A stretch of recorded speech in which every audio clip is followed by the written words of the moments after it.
girlies and agents, hi, welcome to my night reset routine. It changes, it's not the same every night. I already started recording, but then my daughter woke up, so now I've put her back to sleep. She woke up because every time you put her in her crib, can you see her crib, she wakes up. She wants to sleep on my bed. So she's currently on my bed, so she's not gonna wake up. But I thought we should have like a little chit chat while I kind of like unwind. But I've already like oiled my hair and everything. And so I will be tying it in a little scarf. I'm going to wear this face mask now. It's a Sunday thing. I always do a face mask on Sundays. I didn't exfoliate today because I felt like my skin didn't really need it. But let me get the scarf and then we can have a little chit chat. I am back. And I hope you guys can still hear me. Okay, so what's been going on? I feel like a lot has happened since the last time we spoke. And just a lot of things have happened.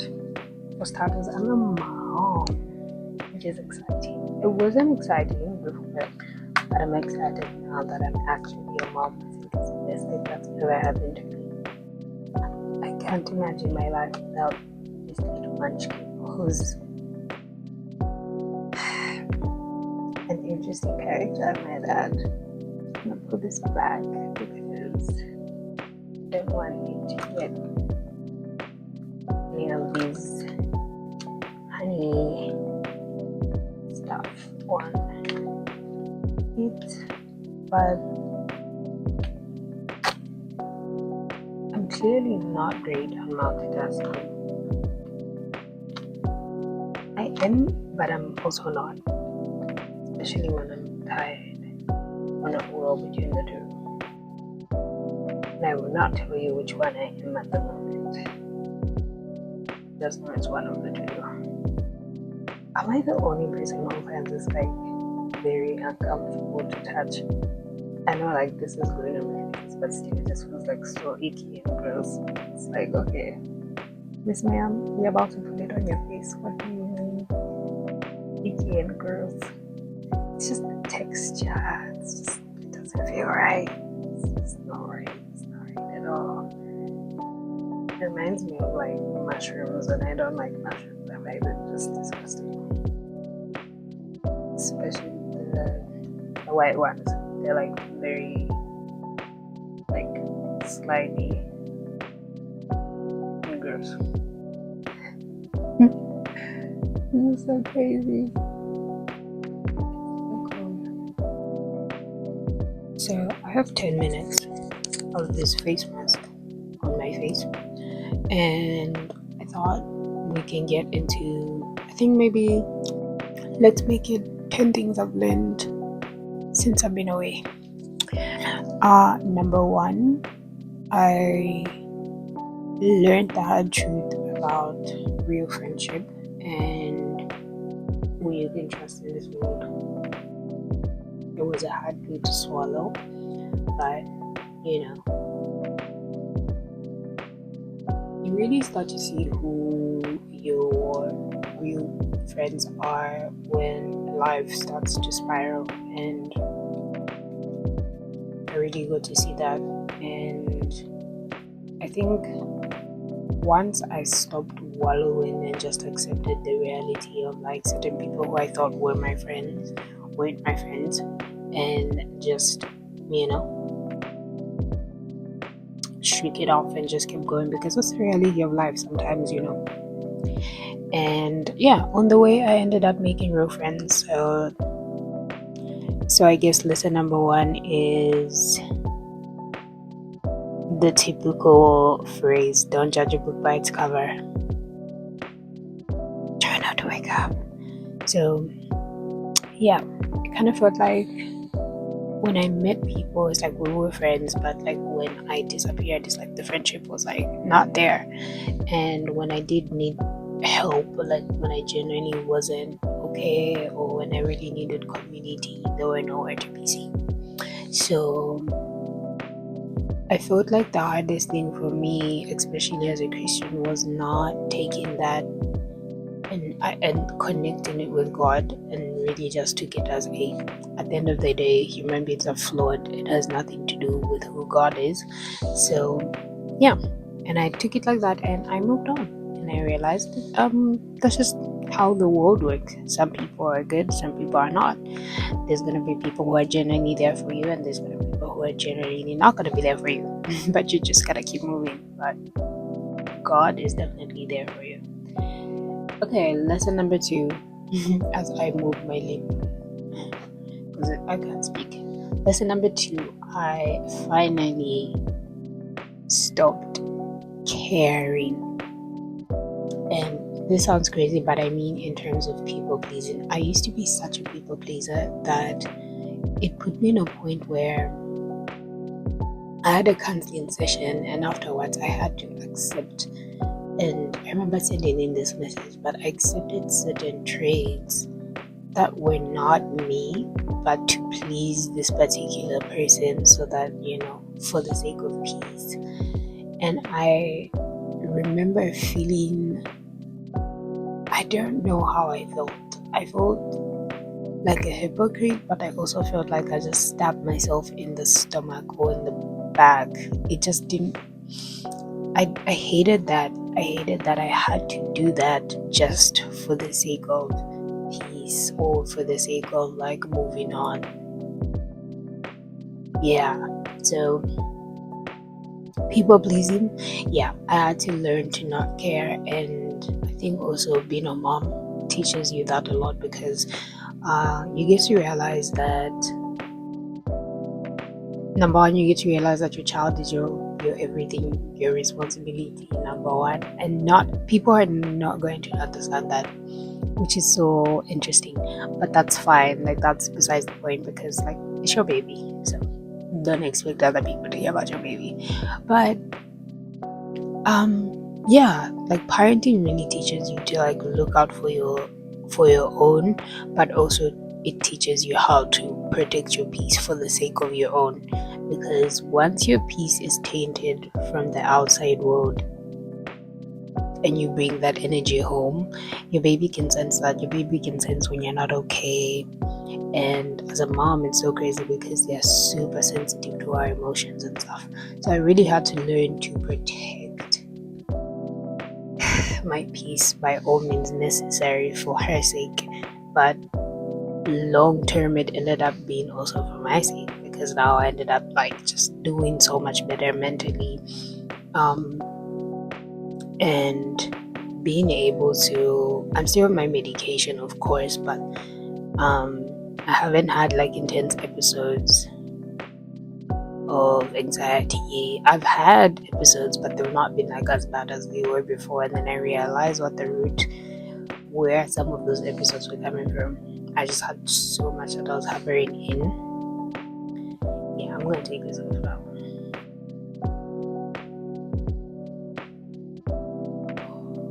That feels so good. There's so much that I was harboring. Oh, my skin. Look at that. Look at that glow.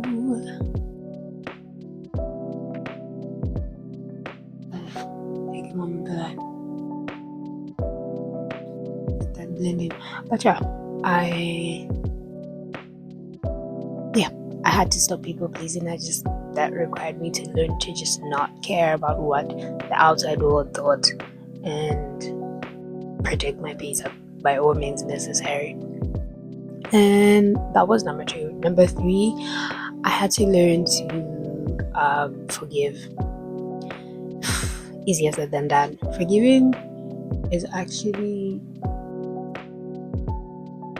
a concept that I used to think you just forgive today, and you kind of just like, because people would always be like, oh, forgive and forget, but that's not really in the Bible. You don't really forget, but we are required to forgive if we want to be forgiven. It's like the one condition. But either way, it's not even like a condition. But forgiveness is important, forgiving other people, because I learned that unforgiveness doesn't just, first of all, it doesn't affect the other person, it keeps you captive to whatever you're holding on, whatever unforgiveness that you're holding on. It doesn't affect the other person in any way possible. You be the one that's gonna be like, what's the word, in a prison of unforgiveness while the other person just lives their best life. And I'm saying this for someone who could see the other person, and I could see like, oh, they moved on, they're just living their life, and it made me so bitter and so angry, and again, my peace. So I had to just learn to forgive the person, the people, the people. I had to learn to forgive them, but I didn't forget, obviously, because it is what it is. There are moments when it comes, but every time it comes back, I forgive once more. Lesson number 4. What have I learned? I've learned to be more quiet. I've learned not to speak as much, or not to be as open to everyone, which is just like not to be open, period. But yeah, I've learned not to speak much, and I've learned to listen more. Once you learn how to do that, game changer in every scenario, work, life, relationships. Yeah. And number 5, I've learned to love again. So that took a lot of internal love before I could give external love. Easier said than done, but I'm currently in a relationship that, I mean, it has its ups and downs, but to be loved, it's a beautiful thing. But yeah, it came with understanding that I am loved by God, and that love is never going anywhere. It's unwavering, it's unchanging, it's unconditional, and I don't deserve it, and yet He still gives it. And from there, it kind of helped me see myself in the image of pouring into myself, saying, you know what, you deserve to be loved. And I started to pour into myself, and while I was pouring into myself, my cocoon finally cracked, and I turned into a beautiful butterfly, which then attracted a suitor.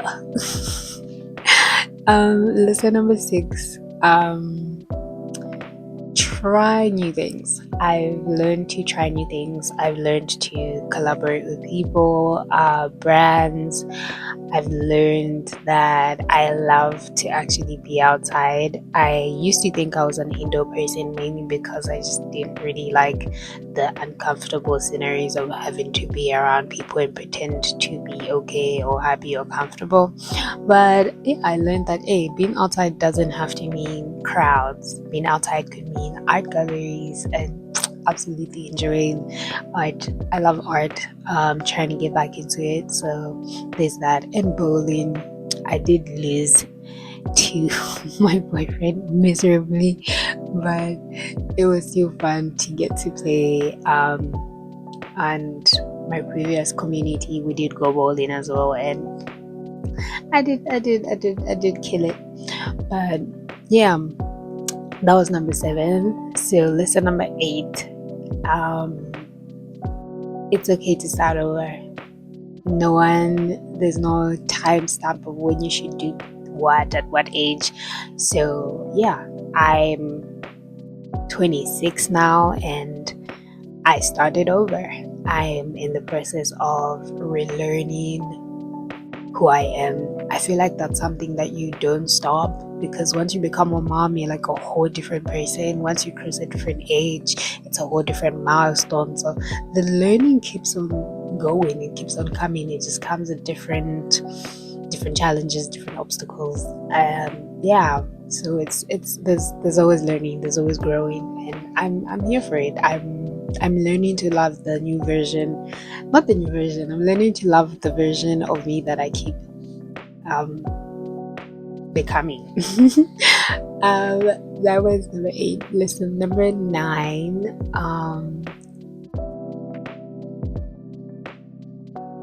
When you fall, get up. Oh my gosh, I don't know how many times I've tried to do like challenges or like in terms of like discipline and stuff like that, and most times I'll just give up and be like, ugh, I failed, so let me just leave it. No, you know what? If you fall, just get up and keep running. It's okay. There's no timestamp. As I see it like this, every single morning that I wake up is a reset. It's a new day. It's a new opportunity. It's a new chance to try again, to try new things, to just live. And last but not the least, my biggest lesson, and it's only Q2 of 2026, is live unapologetically, live quietly, live loudly, live happily, live like once you have the joy of the Lord, you just live, you enjoy life. Life is such a beautiful gift, and I am holding it by the horns, the tail, the waist, everything. Like I am taking in every single moment, even just quiet moments, as simple as laying down with my baby, or drinking a cup of tea in the morning, or just taking in the sun when it's rising. Like life has just so much to give, even in the simple things. And once you have the mentality or headspace to just take it in, you see that it's such a beautiful thing. Because I was so ready to go. I kept praying to God, like, okay, do you wanna, you may not wanna come now, but just take me because I'm tired.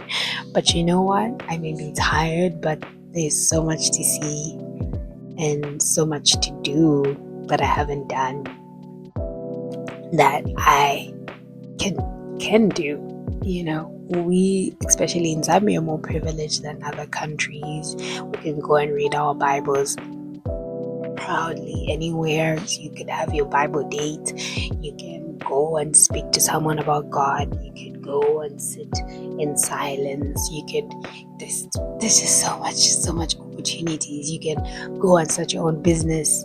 I worked for the corporate world, and I did my bid, and now I'm doing my own thing, and I'm loving it. And finally launching Becoming since 2021 with a team and a community is just so beautiful. It was a beautiful event, getting to hear everyone speak.